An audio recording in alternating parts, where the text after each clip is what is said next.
This is the Under the Ring Report, a weekly pro wrestling podcast. Now, here are the masters of armchair booking, John the Flesh Wound and Cousin Tom. And welcome back to the Under the Ring Report post Rumble. Tom, how the hell are you? Hey, I am great. How you been? You know, evidently I was very lucky. I spent the last week and a half in the Bahamas, so I missed Raw 25, and I'm glad I did.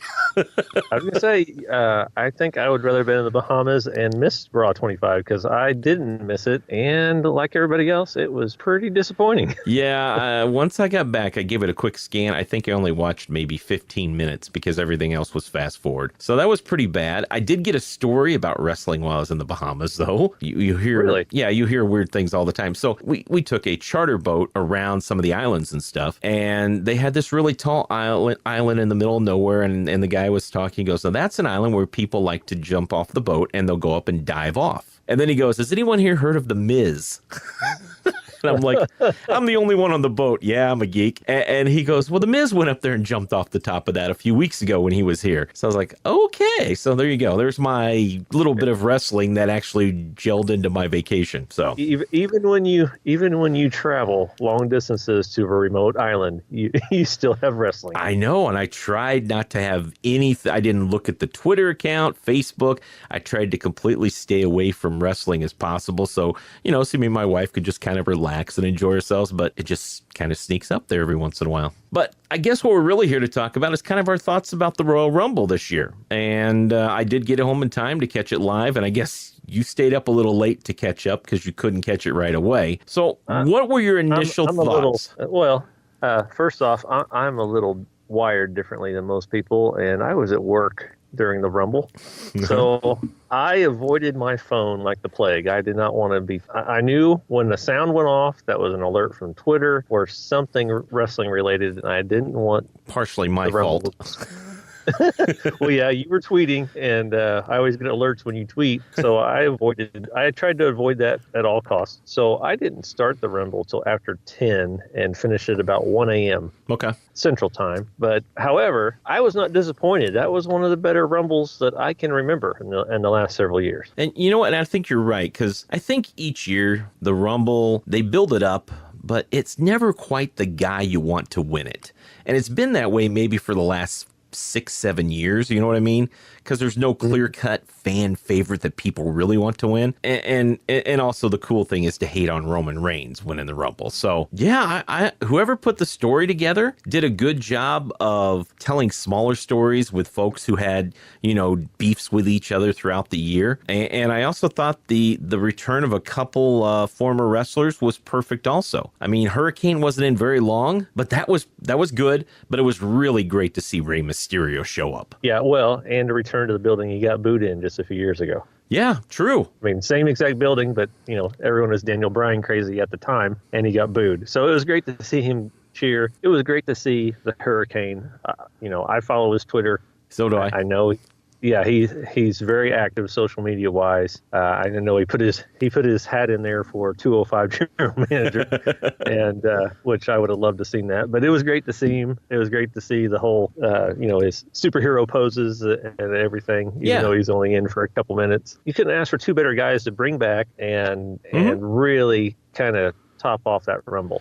There was good, and there was still a little bad in the men's Rumble. I still kind of wonder where the thinking was to make Dolph Ziggler 30. That one I didn't quite because the whole storyline of him dropping the belt and supposedly retiring, and then to show up with no fanfare, nothing. Oh, hey, I'm number 30. So that didn't quite jive with where his storyline was. Other than that, they did such a great job at the end, I thought, because there was that point where you had the new era versus the ruthless aggression era, 3-on-3, which was kind of a cool way. And even the final four, the whole time I'm sitting there going, yep, Roman's going to win this. Roman's going to win this. There's no way that Balor or Shinsei is going to have a chance to win this. And so it was a pleasant surprise to see Nakamura get that win and set up a match that everyone has been looking forward to since Nakamura got on the main roster. I mean, AJ Styles and Nakamura seriously makes this probably one of the best WrestleManias in a long time. One of the bigger pops of the whole year was the Money in the Bank ladder match, when basically all Nakamura and Styles did was stand opposite of a ladder and stare at each other. Yeah. And the crowd was in a frenzy because that's what they wanted to see. Mm-hmm. And we've yet to see it. And you can see why now, because they're building up for the WrestleMania, and it's going to be fantastic having seen those guys, wrestle at Wrestle Kingdom 10, 2 years ago, I guess it's been. They're awesome together. They fit well together. And to finally see that, I was kind of thinking, is Finn going to go from the number 2 entry and actually stay in? In the back of my mind, I was holding out hope, and then he gets eliminated by Cena, which I guess they might try to build off that and have a Finn Cena WrestleMania match. I wouldn't mind that, to tell you the truth. And I mean, they even Monday night they wrestled, and I think that could be something to help give the rub to Finn. You know what I mean? Because it seems like in the last 3-4 months, the thinking is sort of changed all of a sudden, and they're starting to build Finn back up. And that's what I wonder, is this whole thing with Cena, is this a chance to give Finn kind of the rub at WrestleMania and give him that big match that he needs and that big win that he hasn't had since he beat Roman before he got hurt? Right, exactly. And with Cena being a part-timer, it's a nice way for him to have a build-up to WrestleMania, get a WrestleMania match in, and then I'm sure he'll disappear off the screen for a while and do other things, do the movies and other things that he's in. Yep. It's the same way with The Undertaker. He's going to, in years past, you knew he would show up for WrestleMania. It didn't matter if there was a storyline, they would create a storyline just to make sure he had a match. And I think that's where they're going with Cena now. Yep. The other people in the men's rumble have to give some props to. Falling Slater booked perfectly. Yes. That whole scenario there with him trying to get into the ring, that was awesome. Kofi Kingston again with the falling on the pancakes instead of being that was awesome. And it was also good to see Adam Cole make an appearance in the Royal Rumble. I mean, that guy, he's going to be money when he makes it to the main roster. Yeah, at one point you had 2 NXT guys in the ring at the same time. Oh yeah. The Heath Slater, going back to him, he was my MVP for Raw 25 also. Every time they bring a legend back and they need someone, they need a guy they can rely on, because the legends have gotten older. Yep. Might be a little stiffer. Yep. You need somebody you can trust that's not going to injure them or themselves. Heath Slater's the guy. He goes through the table with a 3D from the Dudley Boys. You look back, 2-3 years ago at the Raw show when they had, they brought back Vader. Yes. Sid. Vader gave him, Vader, Sid. I don't remember who else. I think Lita came back too. Yeah. And he took everyone's finisher. I think he took guitar. I mean, Hot Rod was there with Cyndi Lauper, and I think they busted a record over him. I mean, Heath Slater is the guy, and it just goes to show that when you have kids, sometimes things pay off. There you go. What I want to do, though, is kind of go back a little bit about some of the singles matches that happened first, and just kind of your thoughts and my thoughts. I know you didn't get a chance to watch the pre-show, and truthfully, you didn't miss much. The Bobby Roode United States Championship Challenge was a bleh, because it ended up being Mojo Riley, and someone on Twitter, I can't remember the guy's name, but he posted, Mojo Riley is Mongo McMichael. Former football star with very little wrestling ability. And a 4 horsemen at one time.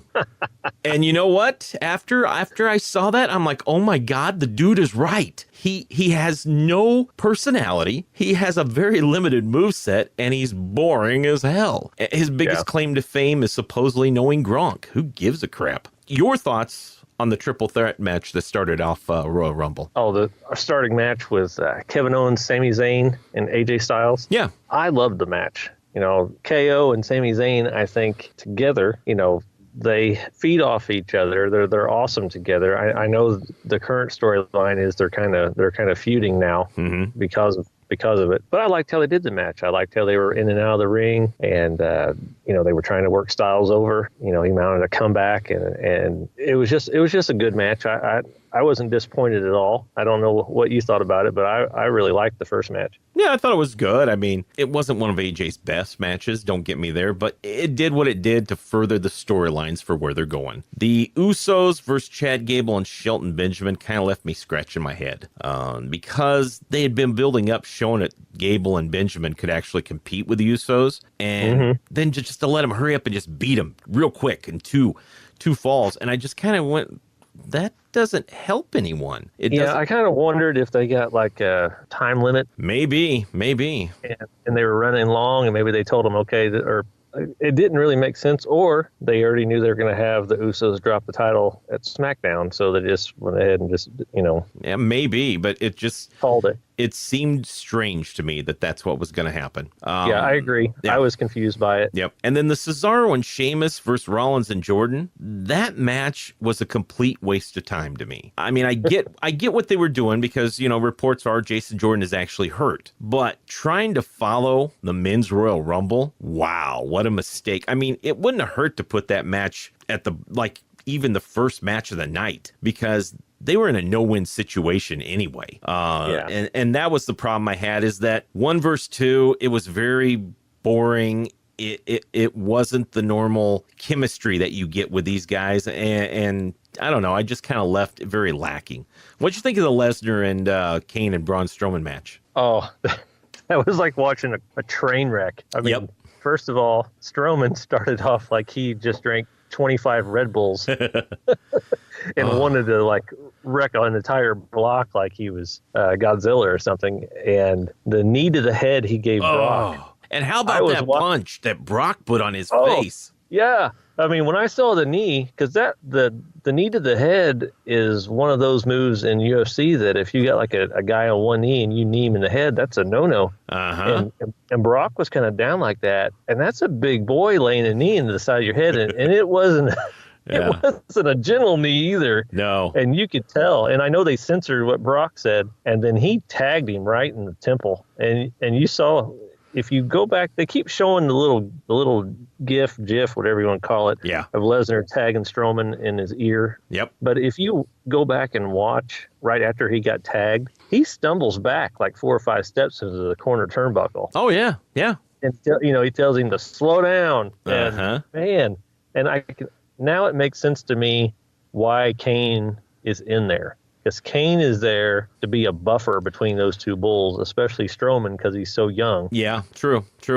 And hard telling what would happen. Oh, yeah, because if you just had him and Brock in there, it's going to turn into a shoot match and somebody's going to get hurt. I loved the match. I loved it. Well, and you know what? Kane did what he needed to, because Braun came out of that match, I think, looking even stronger than he did before. Because if you go back to the last time Strowman was in a match with Lesnar, he hurried up and beat him and made him look bad. And this was great because Kane took Lesnar's finish, took the 1, 2, 3. It was over. But Strowman still looked like a badass and looks like a guy who needs to be competing for that title. Yeah. Well, I agree, because the first time they met, it was 1 F5. Strowman was done. Yep. This time, he pinned Kane for the win. So that way you keep Strowman looking good and strong. And he yelled from the ring, you didn't beat me, which was true. And that's exactly what they had to do. You kept the title on Lesnar. You build towards WrestleMania. At some point in time, we're going to get Strowman with a title. And I'd love to be in the building when that happens, because it's going to blow the roof off the place, because he's about as hot as a babyface can get right now. Well, and it's such a slow build for him to finally get his shot. I mean, when he does, holy cow, people are going to lose it. Yep. But let's jump ahead to the main event, surprisingly, was the Women's Royal Rumble, which tells you how far we've come when it comes to women's wrestling, for them to be able to close the night on the Royal Rumble. What'd you think of it, and what stood out to you as some of those moments? Because I think there were more of those in the Women's Royal Rumble than there were in the men's. No, I like the Women's Royal Rumble, and let's see, 10 years ago, 8 years ago, if you would have said I was going to watch a Women's Royal Rumble match, if you would have told me that, I'm like, there's no way I'm watching that. Yep. And I was not disappointed in the least in this match. Mm-hmm.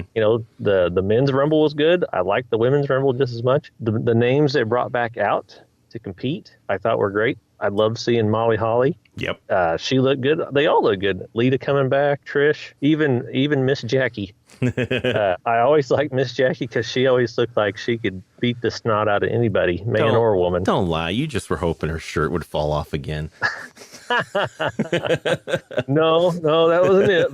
But it was good to see her back. I mean, there's people you hadn't seen in a ring in 10 years or more. Yeah.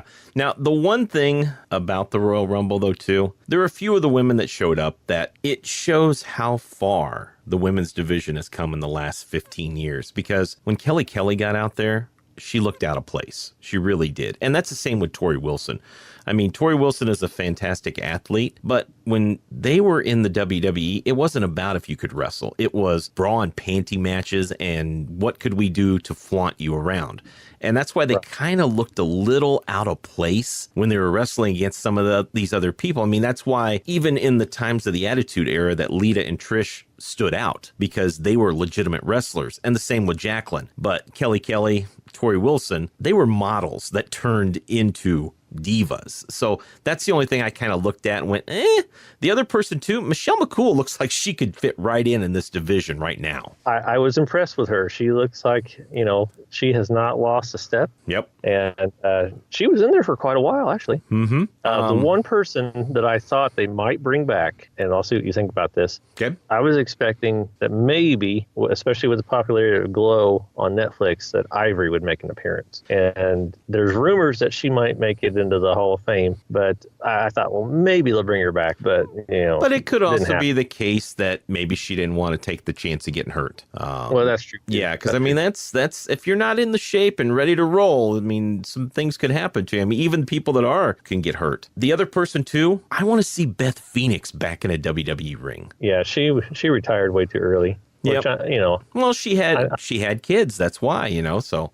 Yeah, but that women's Royal Rumble, and you got to see different matchups. They brought Ember Moon from NXT. I love Ember Moon, man. I can't wait for her to make it to the main event. And that moment that you got with her and Asuka, kind of doing a callback to their whole thing the year before. Oh, yep. Ember Moon is awesome. You had Trish and Mickie James. Yep. For old that was time's cool. sakes. Yep. I like that part. Lita hitting the moonsault. They had a little bit of everything in there. And Vicky Guerrero. And Vicky Guerrero. You can't forget Vicky.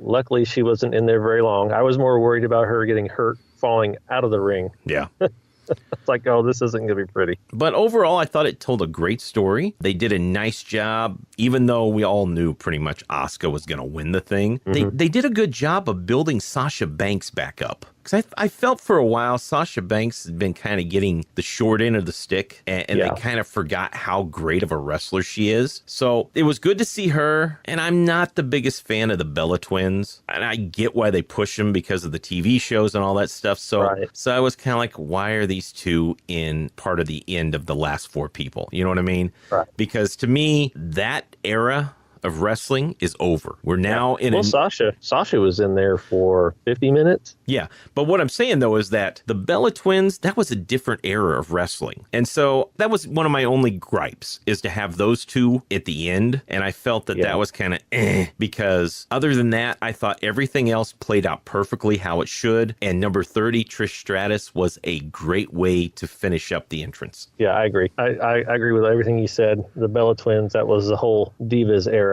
Yeah. And thank God that's over. Going back to what you said about Sasha Banks, she's the boss. The boss can't be a baby face. You can't be a girl with attitude and be a baby face. It doesn't make sense. They need to put her back as a heel. That's where she's comfortable. Mm-hmm. And just let her go. The match she had Monday night against Asuka. Did you get to see that match? I did. That was really a great match. Probably one of the better matches. Awesome match. Yeah, that was a pay-per-view worthy match. I think I tweeted something out about her falling on her head outside the ring. It's like, oh my God, that looked really bad. I actually hit the replay button on my DVR just to watch it a couple times. Well, and and I'm with you. After I saw the replay, I understood what they were doing then. Because at first I thought, oh, shoot, did she botch that? No, it wasn't a botch.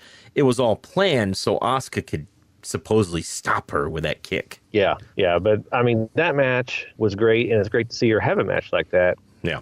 And I'm all for Sasha having a title run, an actual title run, and not the narrative that they've given her where she wins a title and can't defend it. I don't know. Here. Yeah, I don't know where they started that. Who got the idea of, let's have her drop the title every time she gets it. I mean, she was your NXT champ for how long? She was one of the best champs they had. Mm-hmm. And now they won't give her a run with the title, and it kind of puzzles me why they would do that. Yeah, I don't know. There was just a few things like that. The funny thing, when you brought up Michelle McCool, I was just taking a look here. She ended up having the most eliminations during the Rumble. She had 5. Yeah, I was going to say she was everywhere. Yeah. I mean, for someone who's taking care of the little Undertakers at home, she's kept herself in pretty good shape. I will say, though, I felt it was kind of rude for the crowd to chant Undertaker when she was there. And the reason I say that is because she's very accomplished on her own, you know, and what she did. And I just kind of felt it was kind of disrespectful for her. Because here she is coming back, still looking like she could go anytime.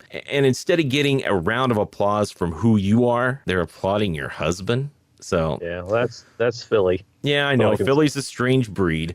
And they did that with a few other people, too. I think they did it to Lana and somebody else. I can't remember who. Yeah, Lana got the Rusev Day chant, which, you know, going back to the men's Rumble, Rusev at number 1, he was feeling it in the ring before the match started. Yep. You could tell, just look on his face, he was having a ball. Rusev Day is over. Yep. Yeah. How about the end of the match? After Asuka won, what did you think about the big surprise? The big non-surprise? Yeah, I know. Everyone pretty well... Yeah, we all knew it was going to happen, but what do you think of Ronda Rousey showing up? It's good. It does what it needs to do. It draws eyes to the product, which is what they want. She's not the first UFC person to come over, you know. Yep. And really, to be honest with you, as someone who followed UFC for quite some time, she had that run where she was just pretty much unbeatable, and then she was made to look really, really human a couple times. There's really not much waiting for her to go back there, you know. Yeah. So now's her chance, and I don't blame her for capitalizing on it because it's going to benefit both of them. I'm sure she's going to get a pretty good payday from WWE on this contract. Oh, yeah. And they get somebody that they don't have to have at every show. They can just pop her in and out. They're going to get the big draw. You know, I don't know how they do pay-per-view numbers anymore since everything's on the network. Price but you're going to get... Yeah. Well, you're going to get the mainstream attention. I mean, look how many things, if you went on social media the next day, did it cover the first ever Women's Royal Rumble winner, or did it cover Ronda Rousey? Ronda Rousey. They didn't care about the Royal Rumble. Yep, exactly. And that's what WWE is going for. They are in the WrestleMania business. It's almost at that time of year, and it worked like a charm, like they knew it would. Same way with Tyson. Same way with Lesnar when he went to the UFC and when he came back from the UFC. Same way when they used Floyd Mayweather, too. Yeah. And, you know, UFC wasn't as popular, but Ken Shamrock. Yeah. And Dan Severn. That's right. And Dan DeBee Severn. How can I forget him? Yep. And I'm sure there'll be others at some point in time. I mean, she is, without a doubt, one of the biggest names in the last 10 years for women's sports. And to get her under contract, that's a pretty big win, I think, for WWE. I think you're right. Yeah. So overall, though, I thought that was a really great Royal Rumble. I feel like we've got some different story routes they're going to be taking, and I'm kind of looking forward to the road to WrestleMania. Yeah, I am too. I did see your tweet about, oh my God, they gave us what we wanted. They actually, what'd you say? Something like they actually gave us what we wanted in the Rumble. I didn't know if you meant who was in the Rumble or who won the Rumble. I meant Nakamura winning. That's what I meant. Yeah. And I saw it and I'm like, I'm turning this stupid phone off before he ruins it for me. So yeah, that's it. Because you know what? I get they want to swerve you. I get they want to keep everybody surprised. But for once, I felt as though they really deep down listened to the fans, because they've been clamoring for that for a while, and I am really looking forward to the road to WrestleMania. So I got to give my hats off to the WWE. That was a well thought out, well written Royal Rumble where storylines really mattered. during the show? My youngest son asked me, he watched the Rumble the next morning. He got up and turned on the network and he watched it the next day. And he's like, who decides who comes in? You know, the different. Yeah. And I said, I don't know, but they deserve every dollar that they got paid because, you know, you had, you know, Rhino and Heath Slater in there. You had got the ECW chants out of the way. You had the Hurricane come in, a little nostalgia boost, Rey Mysterio, the matchups with the aggression era and the modern era. It worked perfectly. And the women's, same way. They did a great job. There was some time spent, and I think some people listened to the actual universe. They always talk about the universe. Well, they actually listened, and it really came off without a hitch, I think. All right. Well, that's going to do it for our little thoughts on the Royal Rumble. Thanks a lot, everybody, for listening. And we'll be back next week with more here on the Under the Ring Report. This is Dan the Beast Servant, 3-time Ultimate Fight champion, and you're listening to Under the Ring Report. Follow the Under the Ring Report on Twitter at UTRR Podcast. You can subscribe to the Under the Ring Report on iTunes, Google Play, and Stitcher, or visit undertheringreport.com. Thanks for listening to the Under the Ring Report.